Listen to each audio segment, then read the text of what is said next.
February 22nd, 2022, we had two open gaps early in the day, one being the gap with yesterday's high. We obviously had a large gap up today, but we had the open gap with yesterday's high, and then we had the open gap with the one high and essentially the five low.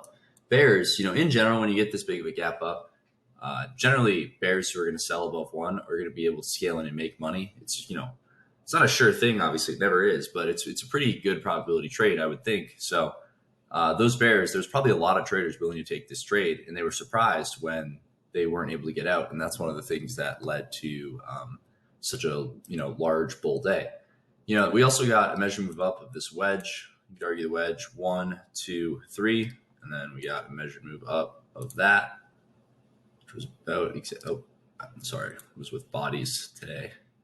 Sometimes with bodies, sometimes it's with tails. Just depends on the day. Usually, I try to use the more conservative one. But you can see we basically got to, the 60 high. That's almost exactly where we went to. Generally on these small pullback days, it never looks like it's going to go. When you're sitting here, you're thinking, well, the measure move up, usually when you get a breakout of the 18 bar one range, traders want to get a measure move up. And you're looking and you're staring at that and you're like, there's no way we're going up there. But when you have the open gaps like you do, and you've been above the moving average all day, a lot of times the market will surprise you and go to the really far measure move that just looks completely impossible to get to. Additionally, you can pretty much buy with impunity until we, touch the moving average for the most part. Buying here, buying here, buying here, buying here, whenever. We haven't had to close below the moving average yet. So it's very likely that bulls are going to buy the first test of the moving average. So it's pretty okay to, buy any of these closes and just, hold for always in, more or less. Bar one, a big bear bar closing near its low after a large gap up. It's theoretically a sell below one for a swing, hoping that, if you're, I used to love this kind of trade, but I never take it anymore because the reality is if we're going to get all the way, if you're selling below one, you're hoping, 20, 30% chance that you're going to get just a massive bear trend all the way down here. But if you're going to get that, then bar two is also going to be a big bear bar closing near its low. So you can just pretty much negate the vast majority of the losers of this trade by just sitting out of bar one. And another thing is a lot of the traders who will sell below one are willing to scale in above one. And that's another set. That's even more trap traders that you have there. So bar one closing near its low, a potential high of the day. But let's see the follow through. And you get bad follow through on two, a bull bar closing near its high. Bears might exit above two. So bears who sold below one might exit above two. And, probably about a 30% chance that two is the high of the day. You have a lot of early. So I made a folder called a potential high of the day or potential low of the day. Here's today. This day, it was a big bull bar in the open. And a lot of times depending on the context, it'll be more like a 30% chance that you've seen the higher low of the day than a 20% chance that you've seen the higher low of the day. And then, the last one I had, failed breakout of the prior day's high, a potential swing down, but they're all lower probability swings. So you could buy above two if you're willing to just hold, and every once in a while you'll get something like this. Follow through on three, but the bar is small, so it's not really the most amazing follow through if you bought above two. But the bears who sold below one are disappointed enough in 2 and 3 that they exit, and that causes the big bull surprise on 4. Bears are probably going to sell above 4, hoping to scale in higher and get out around break even, but we end up getting disappointment on 5 and a bear bar closing somewhat near its low. Are you going to sell below 5? If it triggers, it's probably a reasonable swing, hoping that this is the high of the day. But bulls bought the close, and you can see it does not end up triggering. So we have now an open gap on 6, and bulls will try to keep it open. Double top 7, but not all that good, doesn't close that strong. And an inside bar on 8, but I think if we were going to go down, we probably would have done it on 5, and that probably would have been, a better chance. Now we're just in a tight trading range, 9, doji bar, outside bar tight trading range, and 10, failed breakout above 9, again, doji bar, essentially in a tight trading range here.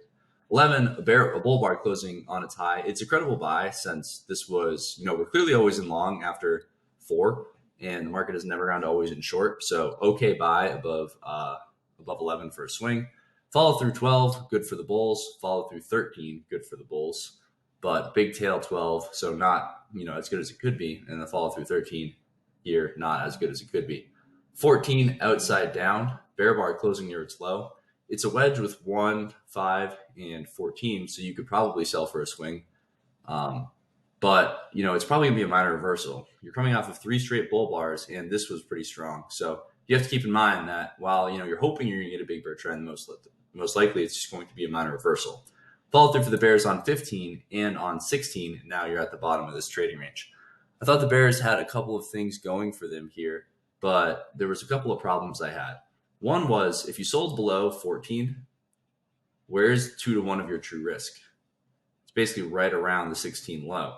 And additionally, if you sold here, you were able to make almost exactly 5 points. So around the 16 low is 2-to-1 of true risk, and it's also almost exactly 5 points. So it's kind of hard to want to sell down here when that's what's going on. So Bears buying back shorts causing 17, a low one sell on 18, but really not all that great. And then bad follow through 19. So 18 low one short, and you can see on 19, instead of selling more at these prices, traders instead use it to buy back their shorts. And that's what caused the rally up on the 19 low. 20 is disappointed bears buying back shorts, and that's why you end up getting a big tail. Some bears, they buy back shorts at the close of 19, and as 20 tests the 14 low, they sell again, hoping to get a bear close on 20. But I think the reason 21 bounced so much is because the bears were really hoping 20 was going to be a bear close, and that this would have been essentially one pullback two, and then they get another leg down, hoping to close the gap with the one high. But instead what happened is bears immediately bought back shorts, and we got a bounce on 21 closing near its high. Follow through for the bulls on 22, but a tail on the top. Why is there a tail? Because the bulls who bought here scaled in lower, willing to get out around break even. 23, a doji bar, so really not as good as it could be. 24, a bear bar closing near its low. The double top with 14, but at this point I wasn't really looking to sell anything. I think that you probably have to wait until we touch the moving average and then hope to get some sort of higher low or lower high major trend reversal. Sorry, higher high or lower high major trend reversal. 25, a bull bar closing near its high, a breakout of the 18 bar range, but not really all that great. An inside bar 27, failed breakout above 25 on 26, and an inside bar on 27. Are you selling 27 or selling below 27 for a final flag? Probably not, because it's a bull bar, so you'd imagine we're going to get back there. But bulls start to dump out of longs. One of the problems with these days is, if you have let's say you bought above 21 and we start to channel up here, you might put your stop down here, but you really don't want to be getting out that low after this. And that this isn't that good of a channel, so we're probably going to get a pullback. But the pullbacks can be rather dramatic because once we start to go down, the rest of the bulls will see that we're going down and they'll just sell at the market and they'll panic out, and that'll cause the big, a huge bear bar like we got on 28. So it's better to probably have a stop a point or two below any bar until we get a strong breakout. Big bear bar 28, but not able to close near its low. Inside bar 29, inside bar 30. So it's an II and a triangle. Look for a failed breakout on either direction. And you can see, we get a failed breakout below the II, buyers around the moving average. We did, it's kind of blurry to say whether we touched the moving average here or not. I guess not, but close, right? So hard to say. Bull bar closing near its high on 31. It's a credible buy, looking for a measured move up. And, we probably briefly went always in short here, but we've pretty much been always in long the whole day. And even this, it was still probably always in long. It was closer to neutral, but still probably always in long. The bull's just waiting for another bull bar closing near its high to buy. Follow through on 32, but smaller bar, so not that great. It's a swing buy, so you're hoping for a measured move. So you might have to sit through a lot of pullbacks. Pullback 33. Just want to look at something. I'm just checking because if this was a wedge 1, 2, 3, maybe this is a wedge 1, 2, 3, and we end up getting a measure move up of that. Guess same area. But anyways, follow through 32 and a bear bar closing near its low on 33. Are you selling below 33? Nope. The bulls exit longs. Kind of hard to say. It's probably not the worst thing to exit below 33 and just buy it back above 33 or above 34. Good follow through for the bulls on 35, but you can see, what happened when we got above the 14 high, or what happened when we got above the 5 high, traders sold. What happened when we got above the 14 high, traders sold. What happened when we got above, what's going to happen when we get above the 26 high, traders might sell. So while you can buy it, you have to be expecting a pullback. When you get a breakout above a wedge, in general, 50-50 chance it succeeds, 50-50 chance it fails. But we haven't had a close below the moving average yet today. So again, probably okay to buy pretty much with impunity. Follow through 36, follow through 37, disappointment 38. You exit below 38, maybe. If you do, you probably have to buy again above 40. If you're exiting below 38, what you're scared of is that 39 is going to be a big bear bar, look something like this, and start to stop traders out. It's just not that common though. So maybe you can even buy back directly above 39, but a bear bar, higher probability to wait for 40 and buy above that. Good follow through for the bulls on 41, so you can buy above 41. Follow through for the bulls 42, you can buy 42. Disappointment 43, but bulls bought below 42. And then, so doji 43 usually means the buy the close is coming to an end pretty soon. Disappointment 44, not able to close above this high, and then a big bear bar closing near its low on 45 from bulls dumping their longs. It's now, a wedge here, 1, 2, 3. Bull trend days, and especially small pullback bull trend days, consistently, create wedges, and none of the wedges, they just don't work. They just keep failing. So they consistently create failing wedges. And on 45, a bear bar closing near its low, that bulls are pretty much going to exit and give up below the bar and expect, the market to go to the moving average. So what happens? Bulls buy the close of 45, trying not to let it trigger. And that's exactly what happens. And that's why 46 is a bull bar. It's because bulls, look what they did. If you bought the close of 45, you put a stop below 45, knowing bulls will exit there, your risk is half a point. And this, you've been over the moving average all day today. And, your potential reward could be, whatever, 10, 15 points. So this only has to work literally 4 or 5% of the time for it to be, a mathematically sound trade. And that'll happen. So, or they some of them might scalp. Maybe they buy the close of 45, they scalp out during 46 around the close of 43 or 44. Some traders did that. You can see that's why there's a tail on 46 after 44. You can probably buy above 46, swing, follow through 47. Better to buy above 47, closing near its high, or the breakout point above the 44 high. You can see we got another gap here. Follow through 48, 49, 50 for the bulls. These are all by the close bars, but best looking rally, 50 plus bars in probably going to be short lived. You might start looking to exit below pretty much any bar at this point. And then a doji bar, 52, and then you can see we're traded below it though, because 1, 2, 3, 4, 5, 6, 7 bar micro channel.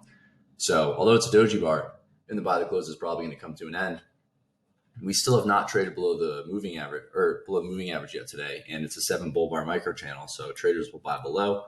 And that's why we get bought up on 53. Bull bar closing near its high, 54, you can buy the 54 high. You can see if you sold above 53, you're disappointed in 54, and they tried to get out around break even. Big bull bar 55, pause bar 56. Big bull bar 57, pause bar 58. Big bull bar 59. So what is this? It's a parabolic wedge. 1, 2, 3. And these are far and away the best looking bull bars, especially 59, the best looking bull bar that we've pretty much had the vast majority of the day. So you have to be expecting there to be a lot of profit taking up here. And, it's getting wedge after wedge, and wedges fail a lot. But I think, if you got out below 52, just getting out below any bar, probably have to buy it back above 54 if you're trading always in. And then again, I would be getting out, once you see 55, I'd be getting out below any bar. And you can see again, what did bulls do here? They bought the close of this bar, not letting it trigger. What do you think they're going to do on 56? The same thing. They buy the close of 56, hoping it doesn't trigger. And again, it doesn't. But at this point, you're looking to get out below any bar. Traders would have exited below 56, but they'll exit below 58, but doesn't trigger. And then they'll exit below 60. And that's what causes 61 to be so large, is traders just flattening at the market, having a good profit. Follow through for the bears, 62. Not much follow through for the bears, 62. It's a low one short, but it's not very good. Doji bar, 63. And, we pretty much just went sideways for the rest of the day. There was a couple other important points. One being, when you started to get this wedge, it's reasonable to think that since it's so parabolic, we're starting a trading range. And you can see we pulled back to the base of the wedge, which was essentially here. And that was where the trading range started. Additionally, this was essentially a gap bar. So you could have bought the close, or I guess bought above 67, hoping to get back to the high of the day. But look at the 60 low. Bulls who bought below the 60 low are going to be so disappointed in how 61 turned out and how this has turned out, that they're probably going to look to get out around break even. And that's exactly what happened here. Traders sold, and then they got another chance to sell, and they sold again. So the traders who held, they saw 74 and they thought, oh, maybe we're going to break back out to the upside. And they got disappointed on 75, and they waited till 78, and they gave them another chance to sell out. Stop orders, potentially low probability above 2. Buy it, sit on your hands for the whole day pretty much. Probably could have bought the close 5, could have bought the close 3. Um, Probably could have bought 11, 12, or 13 since it's always in long. I think you can sell 14, but probably just scalp out with 5 points. At least take part off and then get out of the rest, maybe below 18, betting on a bad low one. And if 19 closes on its low, you can sell that. You could probably buy the close of 21. Um, Probably could buy above 30, 31, 32, 35. And the thing is, when you get these bear bars, a lot of traders exit below them, which is fine. It's kind of what you're supposed to do. But the point of these days is that they never look like they're going to go all that far. And then they just end up rallying without you the whole day. And it's even if you kind of had the suspicion that we might have a trend day, a lot of times you're still not going to be able to make money on it because you're just going to have too much difficulty. And I think the key things to pay attention to is have we closed below the moving average yet? And do we have two open gaps? And today we had two open gaps and no closes below the moving average. So probably okay to hold. I actually didn't put that in my there. So probably okay to hold for a swing. Daily chart, really big bar, top of this channel. So, good, obviously good day for the bulls. This was a swing trade, essentially high one, high two, hoping to get a measured move up to maybe here, to maybe here. And we'll see what ends up happening. But yeah, on the weekly chart, big bull bar closing near its high so far. Bears are going to try their best to put a tail on the bar, but overall pretty damaging for the Bears. This has just been such a interestingly strong rally. It seems like one of the stronger rallies we've had in a year or a couple of years at least. This was really strong back in 2021, but I think these bars are better, and we're getting less bear bars. There are more bear bars in here, so it's more parabolic, but it's overall just seems a bit stronger. I've been saying on the monthly chart, I'm expecting something disappointing, but the bulls keep doing things that are not disappointing. So we'll see how much higher we end up going. I'll be interested to see how this month closes. I was not expecting us to get as high as we are even right now. But yeah, that's the day.